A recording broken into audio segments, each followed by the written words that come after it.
Just mine. The other two were at school. Well, and no, I just had two. All right. Here we go. Well, All right.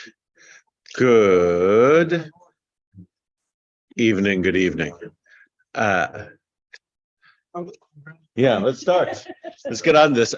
Thank you for being tolerant of, to the extent that you are tolerant of, I don't want to assume too much, of not having a regular schedule. Like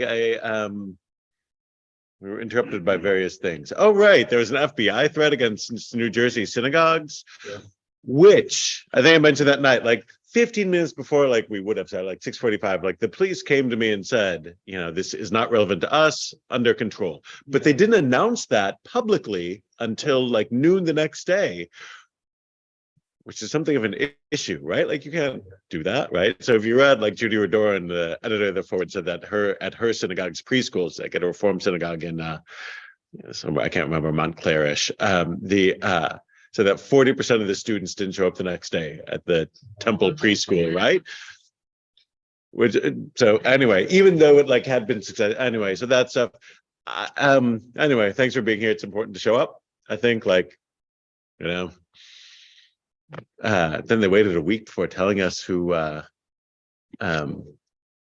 was, because there's always like a question. Oh, will this be a 18-year-old who thought of himself as ISIS, or felt or claims he is, or recruited online by. There are lots of different kinds of anti-Semitism out there, different kinds making headlines lately. This was of the 18-year-old thinking that he was an agent of the Islamic State, and that it was, to paraphrase, a mitzvah to kill the Jews. It's a different language, but that's essentially the message. So, pardon me?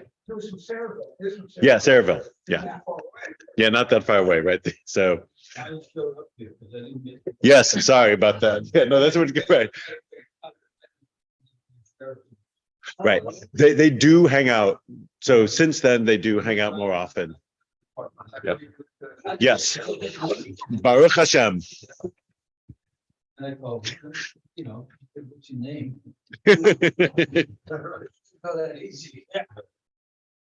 Yeah, so that totally good in that sense. Like the mayor called me. They're really on top of that stuff, and let's say where you work. So yeah, that. Then last week there's a shiva that was a particularly difficult one that I wanted to be at, and next week it's Thanksgiving. So so in that I'm going to plug two things at least. One, a week from tonight is a week from last night is the Interfaith Thanksgiving service. This year, first time ever at the mosque at the Al-Falah Center at on 206. Their house rules. So there's your opportunity to go. Everyone's got different house rules. We make people wear little hats. Their house rules include no instrumental music, meaning not for simcha, or whatever the word would be, or for their services or anything. So that means, just by way of warning, no bells. No bells. The Wednesday night, 7:00 at the mosque. They ask for registration so that they know how many are coming. So over here, 206 in Foothill. Yeah. You mean no phone ringing? So Yeah, right. If you ever go, like, there's a bell choir from the Methodist Church. There's like they have a bell, right? There's so right. Yeah. So yeah. So no offense. I think my vibe, I kept asking questions, right? You know, politely, respectfully, like one would, but like my vibe is that they're looking for. If you ever listen to Muslim prayer, it sounds a little bit like davening, or especially Sephardic davening. Not sure. Or Sephardic davening probably sounds like Muslim prayer, more probably goes in that order. So I feel like they're looking for more of that. So like Rabbi Cease and I are sort of like strategizing, like how can we do something like within the bounds of what they have. So that. So how does it work? Are you guys going to run a service? We're going to. Everyone will have like little readings or prayers and things like that. So Is the Methodist Church participating? yeah, Methodist Church, Alfala Center, us, and the Garden State Sikh Association. If you were there last year, we did it at the Sikh Temple, which was really cool for those of us who are okay with the fact that, yeah, that they don't have chairs. Yeah, beautiful. Washington Valley, like you go right under the highway, you can see it from 78 as you go by. Yeah. It's fair game. I was pronouncing it wrong the whole time, but they were polite to me nonetheless. So that was the first announcement. The second announcement is that we have a scholar in residence this weekend. If you're the kind of person who shows up to this, Rabbi Sharon Cohen Anisfeld, who's the head of Hebrew College, which is a non-denominational rabbinical seminary outside of Boston, is going to be here. She'll be at Bethel on Friday night. You're welcome to go there. And here on Shabbat morning, this Saturday morning, she'll give the Devar Torah, and then she'll give a teaching over Kiddush, bagels, etc. She'll give a teaching over that.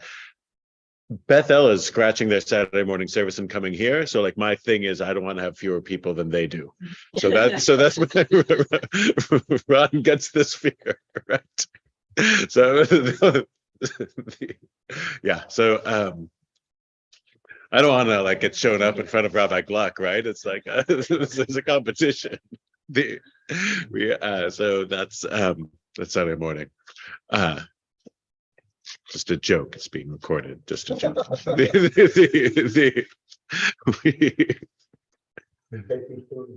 Right, exactly. Right. Because he hasn't read the book of Genesis before. Yeah. Right. Let's study Torah. I want to do some catching up because we missed but we'll eventually catch up. The bracha for Torah study is Baruch Atah Adonai Eloheinu melech haolam asher kedeshanu mitzvotav v'tzivanu la'asok b'divrei Torah. You say amen. So Torah study. This we're gonna start at the start. It's the Torah, of course. I think we mentioned last time. It's sort of like it just starts. There's no acknowledgement of.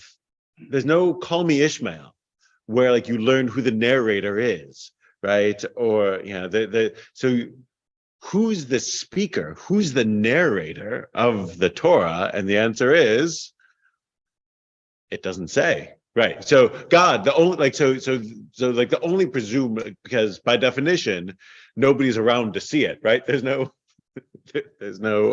eyewitness, as it were. So presumably the narrator is God, but like that's never, but of course God is referred to in the third person as well, right? So it's a little weird because God is quoted in the third person. So if person isn't quite the right word, but that's how the language works. So it just starts. And the starting is almost like if you watch a movie, movies often begin with an establishment shot, like sort of just that wide shot that like shows the whole scene, and slowly it sort of like zeroes in on like whoever the main character is. Like we see the whole town, then suddenly we see the house of the boy who will meet an alien or whatever the case may be, right? So like that's sort of a common way of beginning movies. You see New York City, and then you see the main character walking down the street, whatever it might be, like that. So that's sort of what's going on here, right? The Torah starts with this wide view. God creates the world, and then slowly we're going to narrow in on the family that will become the subject of our story, right? But it starts with the first few chapters are sort of just that wide view. The same way movies are still made is like the way the Torah gets made, as it were, which is sort of fascinating that that's the way it happens, but that's the way it happens. So that's sort of that's one way of thinking of this start, because it sort of establishes a basis for everything that comes later. And the first 11 chapters that's a primordial history. The main story is going to be about the descendants of Abraham, but we start out with the first 11 chapters are not about that. They're about the prehistory. Make sense? All right. So this, especially for these first chapters, like the Hebrew is so evocative that I have to start out with that. So, and people have different translations, which is what makes it good and fun. All right, so it starts out, Bereshit bara Elohim, et hashmayim v'et haaretz. V'ha'ata hayta tov v'vohu, v'hoshach al pnei hadam, v'ruach Elohim merchefet al pnei hamayim. Which, so there are many different ways of translating this. So as we've said, the altar does, when God began to create the heaven and earth, and the earth was then welter and waste and darkness over the deep, and God's breath hovering over the waters, which is, and Richard Elliott Friedman does, in the beginning of God's creating the skies and the earth, when the earth had been shapeless and formless and darkness was on the face of the deep, and God's spirit was hovering on the face of the water. First thing, whether it's when God began to create, or he says in the beginning of God's creating the skies and the earth, that happens in the earth, there's a sense of, well, the second verse gives light to the first one. The second verse says the earth was welter and waste, unformed and void, something like this, and darkness over the face of the deep, and God's spirit was hovering on the face of the waters, and God said, let there be light, and there was light. V'hayomer Elohim yihi or v'haya or. So the first question is, what's God creating here? There's something that gets created on day one, and what is it? Time seems to be implied as a creation. There's one stated creation. God says, let there be light. And there was light, right? Yeah. Right. And so the right. So that's and there was light, and so we'll do the whole thing. And verse 4 is Vayar Elohim et or kitov. Vayar Elohim et or kitov. Vayavdel Elohim bein or vein choshech. And God saw the light and that it was good. And God separated between the light and the darkness. Vayikra Elohim laor yom lachoshech kara laila. And God called the light day and called the darkness night. And there was evening and there was morning one day. Now, if God creates light, that's not the only thing here. There are other things that are named, which are darkness, and the darkness isn't created. The darkness seems to pre-exist. And it's not just the darkness that pre-exists, more shockingly. They're waters. Setting and The setting and the rising is created. The earth was shapeless and formless, and darkness was on the face of the deep, and God's spirit was hovering on the face of the water. The water is already there. Note that there's no let there be for water. Water is pre-existing. And the Hebrew is really evocative on the earth, the aretz, which is either earth or world or something. Hayta tohu vavohu was tohu vavohu, which is, Richard Elliott Friedman translates shapeless and formless, and Alter translates, what does he say, welter and waste. Is that right? Welter and waste, because you want, tohu vavohu is a little rhyming. So welter and waste, that's Alter's thing. He's trying to capture a bit of the poetry. King James, and I think JPS, is like unformed and void. mine says wild and waste. Wild and waste is good. And I think it might be Fox like that says that the real translation should be chaos shmeas, because tova vohu is like utter chaos. It's utter chaos, but it rhymes a bit. So it's like chaos shmeas, but you can't say chaos shmeas because that would be too distracting from like the majesty of the text. But it means that everything is a big mess. And you'll note that everything is the whole creation story, this chapter 1, the first creation story, there will be 2. The first creation story is order. There is chaos, and God's role is to put order to the chaos. That everything is chaos, and they'll be separating. I'll separate day from night, land from sky, from ground, and land from water, and everything will be separated and order imposed on chaos. The whole creation story, on some level, is not entirely creation out of nothing, but order on chaos. And that's what you see here. Everything is chaotic, and God will begin to put order on that chaos. Was anything living in the water? I mean, No, so we'll learn fish will be day 5. So, and by the way, the sun will be day 4. So whatever this light is, it is not the sun and it's not stars. Sun, moon, and stars are day 4. So this light is not sun. Which brings up, Day but is the spinning of the earth. So that's not what a day was. right. So day is then becomes a question. So day we normally understand, but So a day was several billion years while this happened, right. So again, what's a day here? unless you're a Christian fundamentalist. Right. Yeah. So the key thing is don't be a Christian fundamentalist. Like or for that matter, don't be a Jewish fundamentalist, or a Muslim fundamentalist, you name it. So day, I mean, At some point, a measure of time is what it seems to mean. Is it 24 hours? Is it 50 billion years? It's safe to say the author doesn't have 50 billion years in mind. had 24 hours without a clock. Right. You can't have a day without. Right. It's a measure So of- it could be, so this is the poetry maybe of the situation. What does the Hebrew translate to day? Yes, 100%. Yom, day. Yeah, and mime is mime. I'll point out, like, part of the reason that I like to hit the Hebrew, I'll point out, like, when the Hebrew isn't captured by any good English word. Tohu vavohu is one of those. Who was it? No. Somebody a couple of weeks ago came to me and said that they were like apple picking with their kids. I think up like in Chester, and like and they saw a guy with 2 Hebrew words tattooed on his forearm, and they said, "What's that Hebrew tattoo on your forearm?"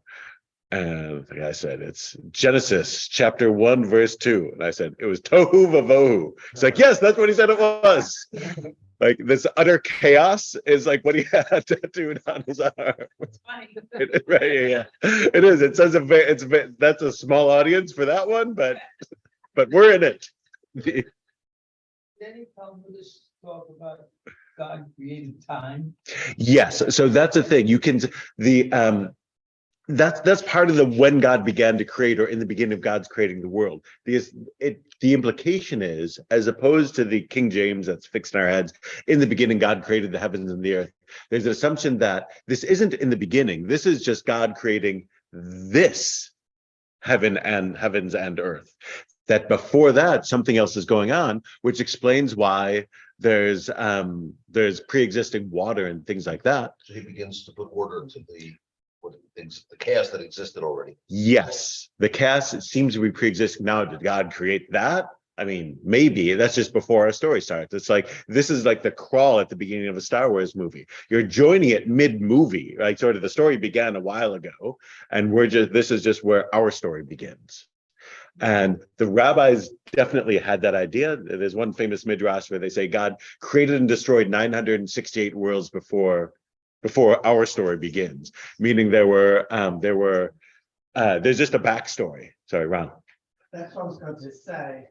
If God is undoing the chaos from the last world that he destroyed, or that people destroyed. Right, something, right? So who knows what it is, right? So they also elsewhere say that don't ask what came before, because like asking those questions can only lead to madness. But there is an assumption that there is a before. It's just sort of behind a curtain, as it were. This is just where our story starts. So the narrator starting here could start somewhere else, but this is our story. First, Joe, The then. narrator, that unknown. Capital, right, maybe uppercase N. Right. Is there any thought or discussion as to where these quotes that are attributed to God, to this narrator, was the narrator supposedly present? Then, Right, so because it said, and then God said. And then God said, right, which- God said this, not that God right. said, Right. And you don't talk saying, and then Joe said this, and then Joe said that, right? So it's weird, like we normally don't refer to ourselves in the third person unless, we're a celebrity or something like So so yeah, so the tradition is, the Jewish tradition is that God reveals the Torah to Moses on Mount Sinai and says, write this down. And that Moshe is sort of taking dictation from God. So God's the one saying, write this and not that. And gives the full story, meaning that God says, write this part down. And then the rabbinic tradition is like, and here's the rest of the story. Don't write it down, but just tell it orally, right? And that's the oral Torah God gives. The written Torah and the oral Torah, and just says, oh, right, put this part on paper. This will be like the speaker's notes, but there's more to it. So that's the tradition. There are two ways, or I think we talked last time about, maintain different perspectives at once, different plates spinning. So the tradition is, this is God speaking to us. Most Western Jews don't have the sense that God writes books, or don't believe in a God who writes books, as it were, or don't believe that literally in some sense. So either it's God speaking to us, or you approach it that it's us speaking to God. Either way, it's somewhere in that conversation. So, but it's the narrator, this narrator that's receiving the word. At yes, this point, this unknown narrator. the unknown narrator Nobody is else around it, that- correct. Yeah. nothing- Yeah, there's no, right, there's no one setting off to the side. Sometimes, again, in a move, pardon me? Yeah, God's scribe is the one doing this, yeah. You mentioned a moment ago passing 960 stories why, and other people say you should think why. Where does that all come from? That's in the Midrash. So that's, you could so there are two things. There are a couple of sources that you can say for that, at least. Like, one is what I said before, the rabbinic tradition is Moshe goes up to Mount Sinai. God says, write this down. But also, I'm going to give you more details than you're going to put in quill on parchment. The written version will just be like this bare minimum, but I'll tell you more about what's going on, and that's the oral tradition, right? So the tradition is that God gives more details to Moses on Mount Sinai, but it's just meant to be told teacher to student through the generations, from Moses to Joshua to the prophets and the prophets, to the men of the Great Assembly and the men of the Great Assembly, on down to, Rabbi Isaacs and then me and so forth, right? So like that's like the sense of chain of tradition, teacher to student. Is there any rationale for the like if you're bad people, everything will be destroyed? Could be anything. So God has like many different, it's just they imagined there could be more than what we see. And it's implicit in the text. In the beginning of God's creating the heavens and the earth implies that this isn't the beginning of everything, right? It's not, if it's in the beginning, God created the heavens and the earth, then that's the start point. And before that, there's nothing. But if this is just where we're starting it, they read it correctly, which is this is where we're starting our story. It's not Bereshit, it's Bereshit. So it's in a beginning. Stephen Hawking, the physicist, said all the laws of physics apply down to a The big- billionth of a second after the Big Bang. And he was asked, well, what happened before that? And he said, it doesn't matter. Right. Sort of this, right? So that's I'm- Maybe there were other. yeah, maybe the other thing. I'm of the opinion that the Genesis account doesn't map onto a scientific account. I think these are two different things. Yeah. And you can't force this square peg into the round hole, but like but that, so here I want to hit one, what it's depicting is chaos, and God will bring order to the chaos. And that order and that act is sort of like what the constant struggle is, that chaos keeps bubbling up and God has to sort of like slap it back down. So in the beginning of God's creating the heavens and the earth, Shemayim is heavens or sky, whatever you like. And the Aretz, meaning land or earth. And the earth was unformed and void, or shapeless and formless, and darkness was over the face of the deep. Again, the darkness is already there. The tome, the deep, whatever that is already there. I think Fox translates ocean with a capital O, which is maybe correct. Like it's a yeah. So that also is pre-existing, but it's also clearly poetic, right? And the spirit, the ruach is the word for wind, and it's also the word for breath, and it's also the word for spirit. So whatever that is, like this sort of ineffable thing that like can't be touched but can be felt, the ruach of God, the spirit of God, hovers merachefet over the face of the waters. It's really beautiful and poetic, like strikingly beautiful. And merachefet, that it's hovering over the face of the waters. It's like that word merachefet is used twice in the Torah, once here and once at the very end, like at the very end of the Torah, when Moses is giving the blessings to the people of Israel. I think it's an eagle described as hovering over her nestlings, over her eggs. So however a bird hovers over her eggs is how God is hovering over the surface of the waters. But the And beginning and the end. the beginning and the end, There's which, your movie thing again, Forrest Gump's feather. yeah, And yes. beginning and the end, right? yes, that's part of like you read this on multiple levels. So it's a religious level, and there's a literary level where like it's really skilled to use this word twice in the entire book, beginning and end. So really something. Yeah. Just go back to the first word in Hebrew. What is it? Bereshit, which is the root is Resh Aleph Shin, Rosh, same as Rosh, like the beginning of the year, Rosh Hashanah, or you, Rosh. Pardon me? You said a beginning. Right. So if it were in the beginning, it would be Bereshit. But since it's Bereshit with a shva instead of a kamat. Most like King James, they all say. Right. King James translates in the beginning. It's beautiful and poetic. So sometimes translators have to make decisions, and Fox says at the beginning. at the beginning of God creating, That says the, right? but At the beginning, but there's a whole, yes, of God's creating of the Right. heavens and. the Right. earth. right, at the beginning of God's creating of the heavens and the earth. When the earth was wild and waste, darkness over the face of ocean, rushing spirit of God hovering over the face of the waters. Yeah, it's really so why do they translate the beginning? Well, of course, the Torah has no vowels, so you can translate that way.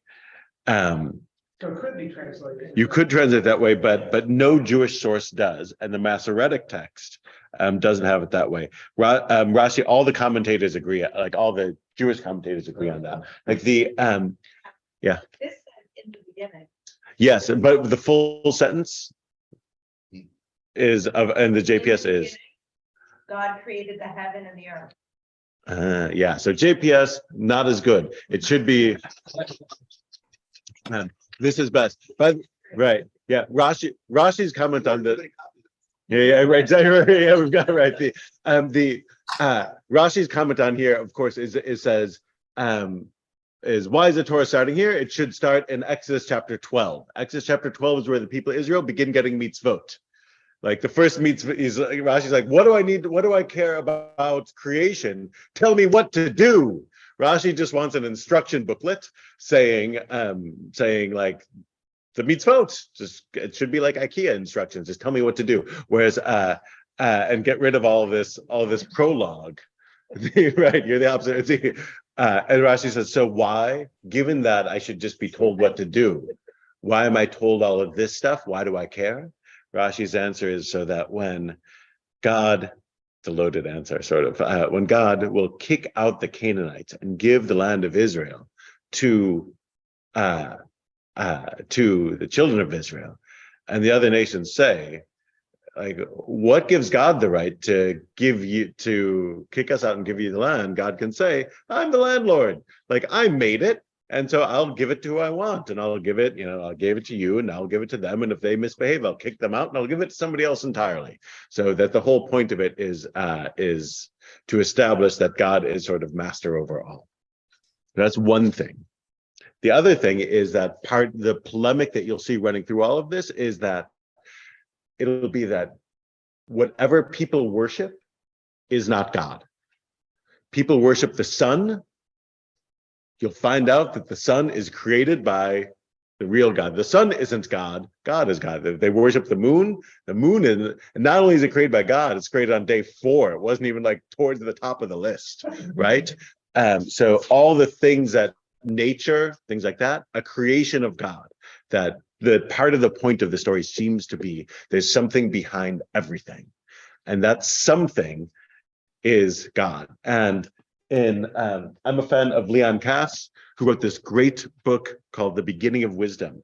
Kass was a ethicist at the University of Chicago, who is a secular Jew, who was asked to teach a course on Genesis. And he's like, I don't want to teach a class on stupid Bible stories, and then read it and was fascinated by it and wrote a brilliant book on it. He says that the point of that part of the point of it is people worship the sun, the moon, nature, and that's not just like Israel's neighbors. Everyone was doing it, right? In the Americas, people were doing it. In Mesopotamia, people were doing it. In primordial Europe, people were doing it. In Australia, people were doing it. And that tells you if they're doing it in Australia and the Americas, it tells you that it's human. It's not like a particular society. People worship the sun, and they worship nature. But Kass says the key insight is nature has no moral code. That there's power in nature, but there's no morality. You can't learn morality from the sun, from nature. And that the idea of God is that and the idea of creation is that we're supposed to be moral creatures. When God says that he saw the light and it was good, it's not a moral good. It's not good as opposed to bad morally. It's good meaning, oh, this is fit, this is appropriate for the occasion, right? Is the lighting good? It's not a moral question. It's just, oh, is this fit? Is this appropriate, right? Oh, the light is good. It's fit, it's appropriate. The tree, all of nature can be good in the sense that it's fit and appropriate, but it's not a moral question. Animals can't be moral. They're the only thing that can choose to be moral will be us. And by the way, the spoiler alert, in creation, after people are created, there is no, and God saw that it was good. Because guess what? It wasn't, right? It's sort of, it's like to be determined, ... That's the story that we're going to tell, is the struggle to be good. Like, so the light can be good, or the water can be good, or whatever it might be. Like, but people, like, sort of like that goodness is something different. So that's part of what seems to be going on here. I get accused of going slowly. I'll point out that we're just, this is what happens, right? Yeah. God began to create heaven and earth.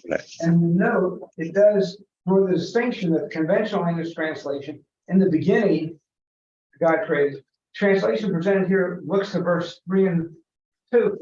Right.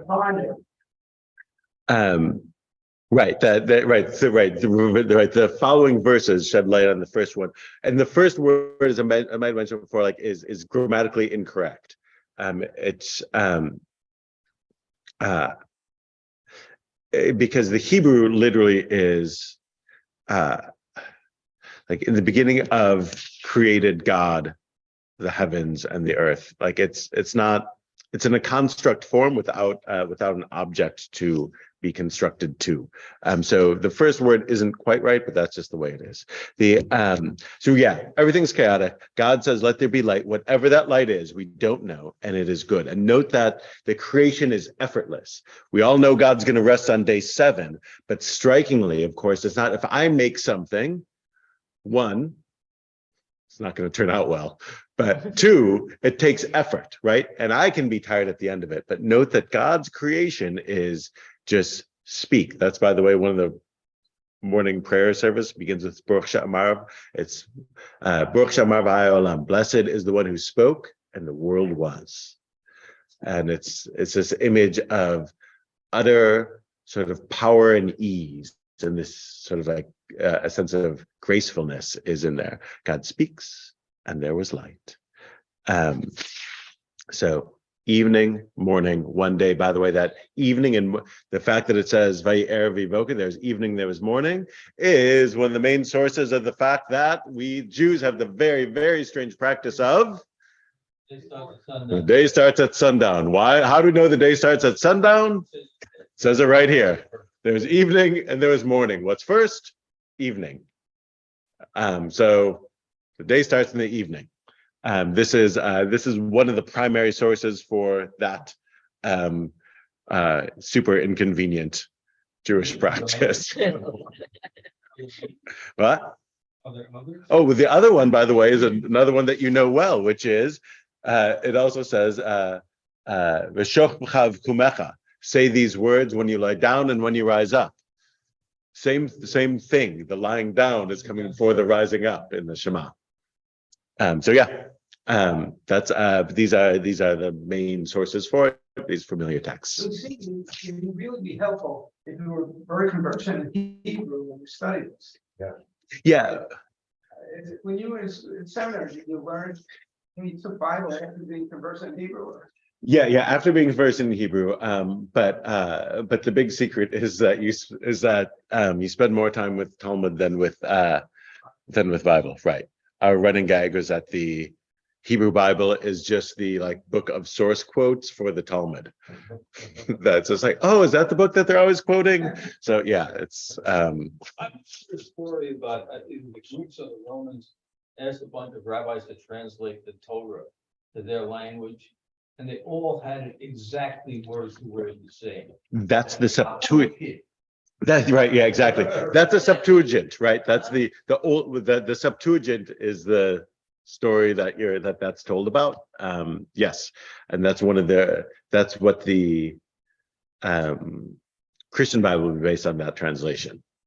Yeah, so, but translating to English makes it so different, or? Yeah. No, there's just different ways of doing it. I mean, that's a sort of a legendary story, right? It's not something that literally could happen.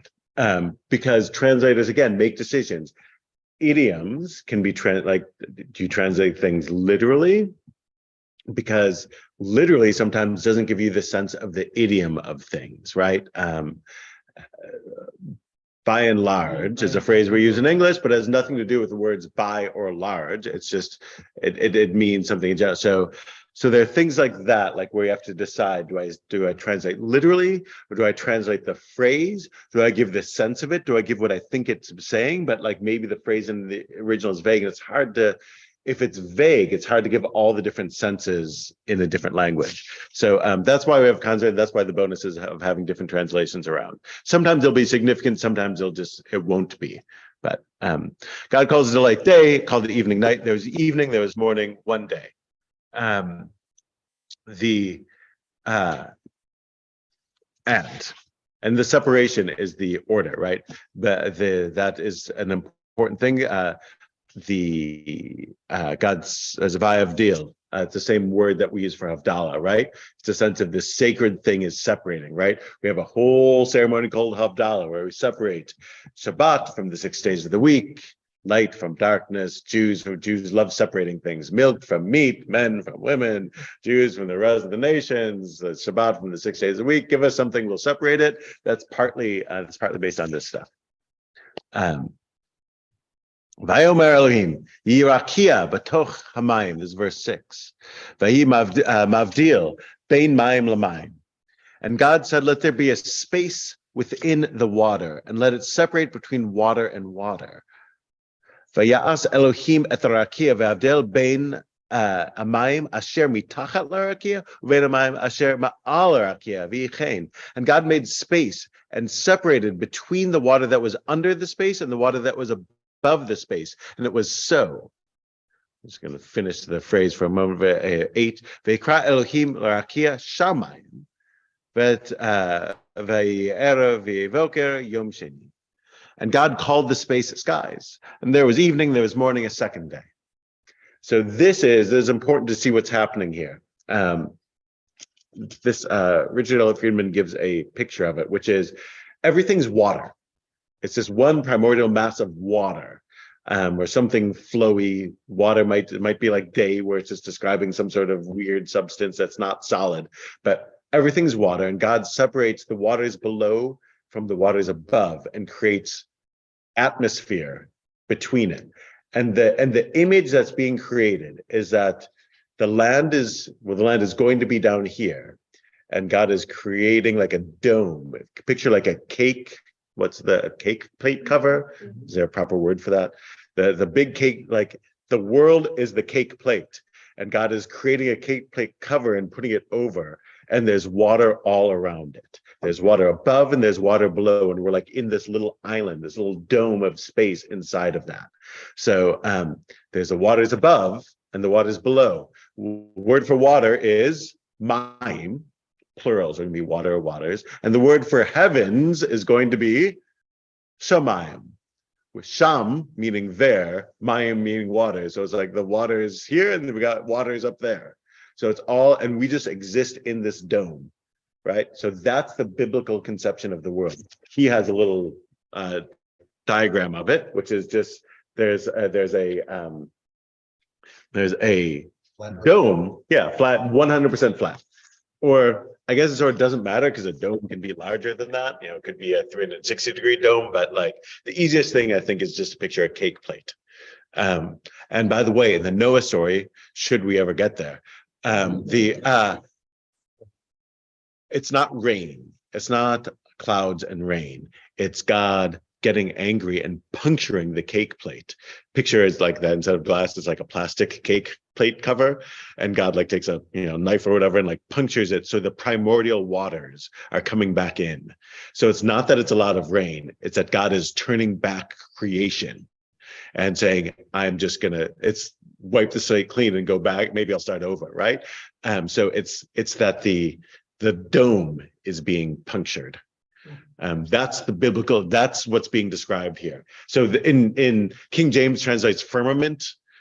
Bill Cosby, if we can still cite him, has a great bit on this. If we can still say that his bits were funny, despite the fact that he's clearly a horrible human being. But great bits. I would say that we had his whole bit on like the ridiculousness of the word firmament because no one knows what it means. But yeah, so really it's like he's creating this space. That's what's going on there. That makes sense. So that's day 2. Again, order out of chaos. So for first day, light, whatever that is, maybe energy might be a way of understanding it. Second day, atmosphere, right? The dome is created. We're gonna get through all 3 days. Vayomer Elohim, this is verse 9. Vayomer Elohim, and God said, Yikvu maim mitachat hashamayim, el makom echad, v'tir'eh hayavasha v'yichein. And God said, let the waters be concentrated under the skies into one place, and let the land appear. So the land is already there, it just needs the water to recede from it. And it was so. V'ikra 10, v'yikra Elohim le'yavasha eretz l'mikva hamayim kara yamim v'yar Elohim ki tov. And God called the land earth, and called the concentration of the waters seas, and God saw that it was good. Vayomer Elohim tidshe haaretz desha esav mazria zera et pri asa pri limneu asher zarovo ala aretz v'yichein.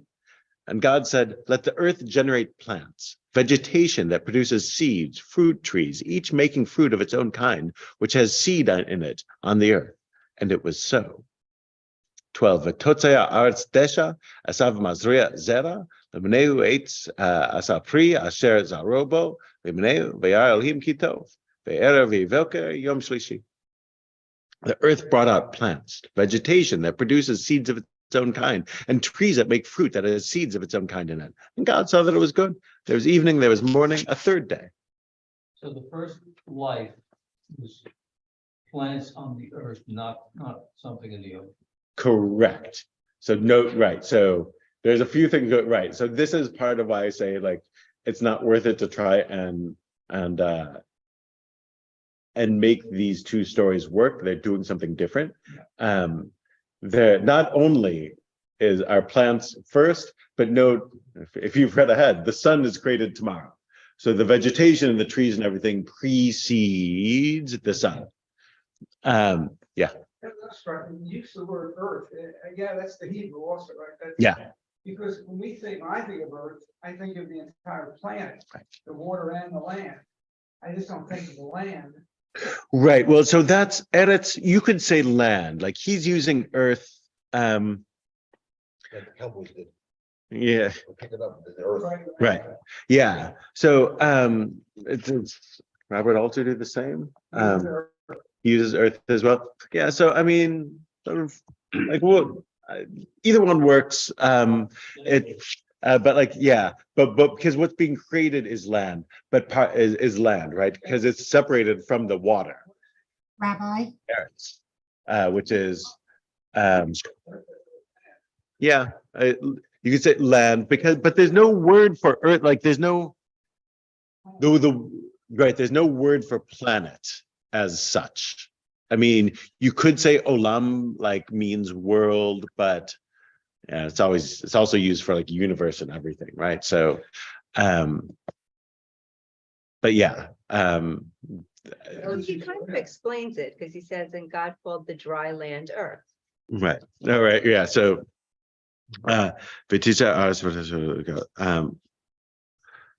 Vayikra Elohim levasha aretz. So he called the dry, right, leyavasha. It's like dry. It's like dryness, like the dry spot, as it were. Like, so there's water, and then there's a dry spot, and that dry spot, that's land. Rabbi, Yeah, Phyllis. are you saying that all of a sudden the waters are coming up, and because there's no water there, that's dry, and that is going to be the earth? Yeah, so the earth is almost like it's pre-existing, and you just need the waters to recede, and God gathers the waters into one place. It's really literally the word is mikveh mayim, right? The same word as mikvah, right? Like it's the gathering of the waters. So God sort of is pushing the waters off to the side, like sweeping it off to the side, as it were, and then what's revealed is the land. But It was part of the chaos. capitalized. Earth is capitalized. Earth, It's not, right? not just. It's not just dirt. It's like some essential thing that's there, like some important essential thing. So that it was part of the chaos. The The water and this earth and everything is all part, and then it's just being separated. Right. So it was all part of this pre-existing chaos. No, the land isn't created so much as revealed. Again, it's not, what's the Latin, creato ex nihilo. It's not creation out of nothing. It's he's ordering it. And notice, look at, this is also, for me at least, fascinating, like in verse 11, how are plants created? Let the earth sprout vegetation. Let the earth sprout vegetation. It's a command to the earth. God doesn't create the plants. It is God tells the earth to do it, and the earth then does it. Then the plants create the seed. And then the plants create the seeds in a perpetuating system, self-perpetuating system. Right. The chicken comes before the egg. Good. Like right. So the earth creates it, and there's and one of, this might be like too much inside baseball, but like but in the rabbis will note that in the Hebrew, God commands the earth tidshei desha, which is literally using the word grass as a verb and as a noun. He essentially commands the earth to grass, and the earth totses desha, and the earth brings forth grass, which might be the same thing, but it's a different verb. He calls it sprouting growth. Sprouting growth, right? Grass, sprouting growth, right? So it's but the earth uses a different verb to produce than God told it to. So this is like already on day 3. any physical system isn't going to be as perfect as it is in your mind. And it's already like sort of like the whole project begins to show that it might not work out as well as God planned already on day 3, because the earth isn't following orders to the letter in producing the sprouting growth or the grass or whatever it might be. Desha is the same word in modern Hebrew for grass. It's a word that gets used. And so the earth brings forth all this stuff. Separating the days of creation, you can separate into 2, 3 really things. Like, so the 7th day is rest, right? But days 1, 2, 3 are all things that are fixed and in place. Sort of like the light, the waters, the atmosphere, the ground, the plants, those stay. Day 4 is going to be the sun, moon, and stars, things that move or appear to us to move. And day 5 is going to be birds and fish, and day 6 will be animals and people, land animals and people. So like there'll be so days 1, 2, 3 sort of like are stuck in place, and day 4, 5, 6 have locomotion, are able to seemingly move themselves, right? So like that's one sort of separation of these things. Rather than there is like it might be a getting more complicated as time goes on, but also there's this motion not motion thing.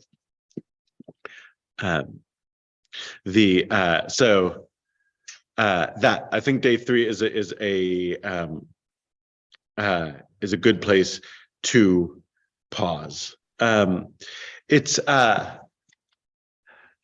again, so this is just a big thing, and it's sort of, if you just imagining the world before the story existed is a thing, right? Sort of like it's so ingrained in us.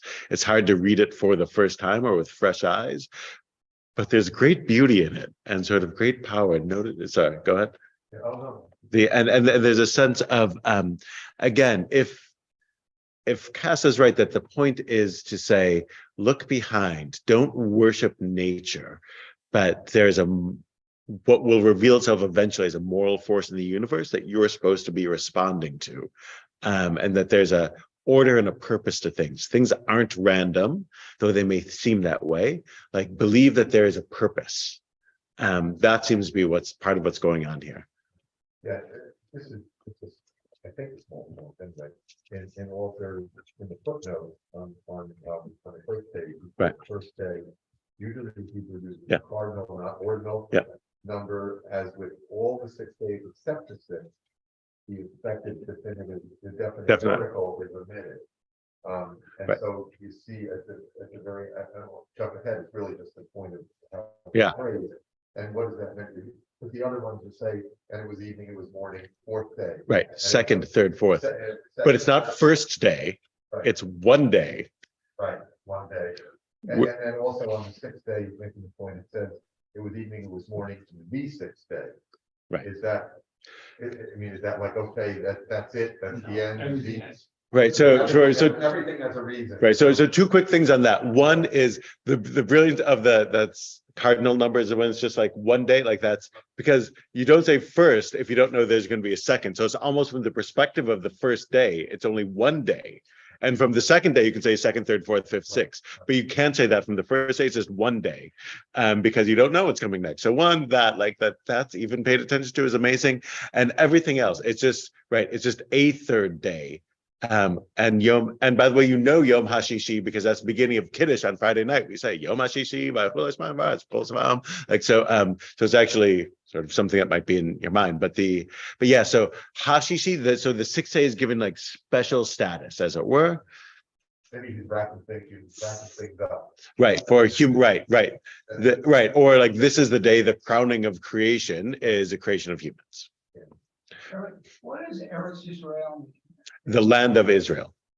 But what does that mean? Like, So- this seems to be more common. So, but you could use it for anything. They'll refer to Eretz Shinar for Babylon. It's just like the land of will be Eretz, right? So Because that didn't seem consistent in my mind with the way he uses the way you use Eretz. Earth. Biblical Hebrew has a shockingly small vocabulary. Like I can't remember the number on the top of my head, but I think he may even mention it in his Alter might mention in his introduction. There are like languages have lots of words in them, and biblical Hebrew has like fewer words than any than any language could possibly have, which is what, like, so there's an argument, like, was this how people really talked? Or is it like a very fancy literary style? It's probably a fancy literary style. It doesn't have many words. So, so a lot of words do double, triple, and quadruple duty. And that creates a certain, sort of arcaneness to it, which is what I think especially Alter and Fox's translation capture a bit of like the weirdness of the text. Yeah, so Eretz just like does lots of work. Rabbi, Yes. go back just for a minute. You said something about when God said, let the earth put forth grass. And Yeah. you could see that something was not going to be right. I don't see it in my translation. So if you let the earth grow, so if you look at it, like he says, like, let the earth grow grass, and then it says in verse 11, it says, let the earth grow grass, and then if you look at the beginning of verse 12, and the earth put forth grass. So even there, like, it's a different thing. Yeah, sprouting, like, so it's a different verb. God says to do it one way, and the earth does it another way. Yeah, but the sprouting growth in here are plants that have seeds for seeds. Right. And fruit as seeds. Fruit is Like right. Making vegetables and fruit. Vegetables and fruit. Yeah. And Fox also use the word dome to make it like really clear what's going on. Right. The earth brought forth sprout and growth. Right. It says, let the earth sprout forth, sprout and growth. The earth brought forth sprout and growth, but it didn't sprout it. God was told to sprout it and it didn't. That's the point. All right. That's a smaller point. Adkan, we'll pause here. Next week, it'll be Thanksgiving, and you can fill the mitzvah of watching the NFL. And we will